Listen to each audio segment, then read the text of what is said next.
Good morning dear students. 7 question तक आपके हो चुके हैं। क्वेश्चन नंबर 8वां। हमने इस क्वेश्चन के अंदर सिर्फ सत्य असत्य बताने हैं। कैसे बताएंगे देखिए। इनको बताने से पहले आपको 2 बातों का पता होना ज़रूरी है। वो है एक तो प्राकृत संख्याएं और एक पूर्ण संख्याएं। प्राकृत संख्या शुरू होती है 1 2 3 4 5 6 7 आगे चलती रहेंगी। मतलब मेन बात है कि 1 से शुरू होती है, 1 से पहले कोई संख्याएं नहीं होती। पूर्ण संख्याएं जो कहाँ से शुरू होती हैं आप देख सकते हैं, 0 से शुरू होती हैं, यानी कि शून्य से। 1 2 3 आगे चलती रहेंगी। आप दोनों में देख सकते हैं, इसमें भी 1 2 3 4 5 6 7 है, इसके अंदर भी है। फ़र्क क्या है, सिर्फ पूर्ण संख्याओं में शून्य अधिक है, यानी कि 0 ज़्यादा है और कोई फ़र्क नहीं है। जिसमें शून्य भी शामिल कर लिया जाता है उन्हें पूर्ण संख्या कह देते हैं। अगर मान लीजिए शून्य इसमें से हटा दूं तो इसी को हम क्या बोलेंगे, प्राकृत संख्याएं। अगर इसके अंदर दोबारा से फिर शून्य शामिल कर दिया जाए तो फिर ये कौन सी संख्याएं हो गई, पूर्ण संख्याएं। बस आपने इन बातों को ध्यान रखना है और इनके आधार पर ही हम इनके उत्तर देंगे। शून्य सबसे छोटी प्राकृत संख्या है। शून्य सबसे छोटी प्राकृत संख्या है। हमने प्राकृत संख्याओं को देखा और देखा कि क्या इसमें सबसे छोटी संख्या कौन सी है।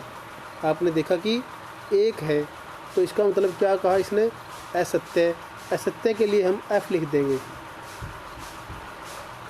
F का मतलब फाल्स, फाल्स का मतलब असत्य। और ट्रू होगा तो ट्रू फाल्स का आपको पता ही होगा, करते भी होंगे आप।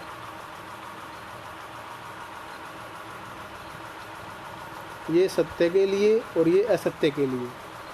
तो सबसे पहले वाला पार्ट क्या आ गया हमारा, शून्य सबसे छोटी प्राकृत संख्या है। बिल्कुल नहीं है जी, सबसे छोटी प्राकृत संख्या तो हमारी क्या है, 1 है। तो इसलिए क्या हो गया, ये फाल्स हो गया। आपने इस बात को ध्यान में रखना है। पार्ट नंबर बी, 400 संख्या 399 का पूर्ववर्ती है। मतलब क्या हुआ, जो 400 है 399 से पहले आता है। पूर्ववर्ती का मतलब पहले वाली संख्या। 400 को बोल रहा है ये, 399 से पहले आता है। लेकिन आप जानते हैं कि 400 399 से पहले नहीं आती है, इसलिए क्या हो गया, ये फाल्स, मतलब असत्य। पार्ट नंबर सी, शून्य सबसे छोटी पूर्ण संख्या है। पूर्ण संख्या आप देख सकते हैं क्या है, 0 से शुरू होने वाली, यानी कि सबसे छोटी पूर्ण संख्या क्या है, शून्य, ये बोल रहा है। तो हाँ, ये बात बिल्कुल सच है, शून्य सबसे छोटी पूर्ण संख्या है। तो हम लिख देंगे टी। टी का मतलब ट्रू और ट्रू का मतलब सत्य है। पार्ट नंबर डी, 600 संख्या 599 का परवर्ती है। परवर्ती का मतलब होता है इससे अगले वाली संख्या।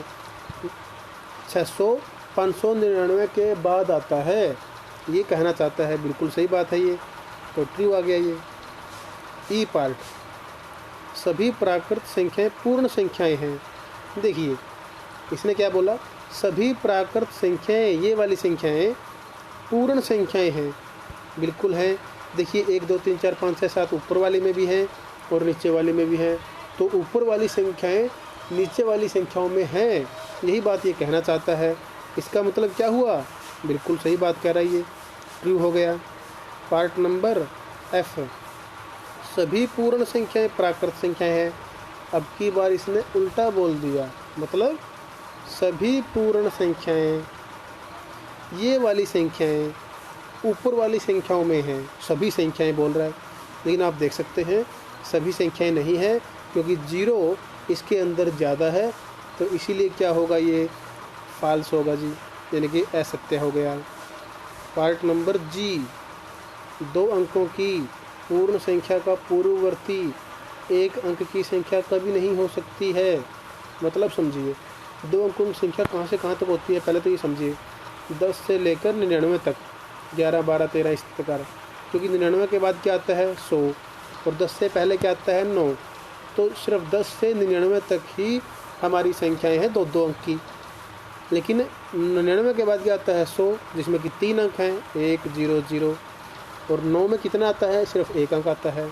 इसने क्या बोला, 2 अंकों की पूर्ण संख्या का पूर्ववर्ती, यानी कि पहले वाली संख्या एक अंक की कभी नहीं हो सकती, लेकिन हो सकती है। हम देख सकते हैं कि 9 आ रहा है, यानी कि 2 अंकों की संख्या से पहले वाली संख्या एक अंक की हो सकती है। इसने बोला है नहीं हो सकती है, लेकिन हमने ये सिद्ध कर दिया है कि हो सकती है, इसलिए क्या हुआ, ये फॉल्स हो गया जी। पार्ट नंबर एच, एक सबसे छोटी पूर्ण संख्या है। देखिए पूर्ण संख्याओं में देखिए, क्या एक सबसे छोटी संख्या है? आप कहेंगे नहीं, क्योंकि इसके अंदर क्या है, 0, इसीलिए ये क्या होगा, असत्य होगा। बिल्कुल जी, यानी कि फॉल्स होगा जी, एफ। आई पार्ट, प्राकृत संख्या एक का कोई पूर्ववर्ती नहीं होता। मतलब प्राकृत संख्या का कोई पूर्ववर्ती नहीं होता, यानी कि प्राकृत संख्याओं में आप देखेंगे एक से पहले कोई संख्या नहीं आती। ये बात हमें कहना चाहता है। बिल्कुल सही कह रहा है ये बात, क्योंकि एक से पहले कोई संख्या नहीं आती है।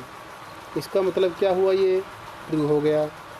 पार्ट नंबर जे, पूर्ण संख्या एक का कोई पूर्ववर्ती नहीं होता। पहले पूछा था प्राकृत संख्या में, अब पूछ रहा है पूर्ण संख्या में, पूर्ववर्ती ही पूछा है।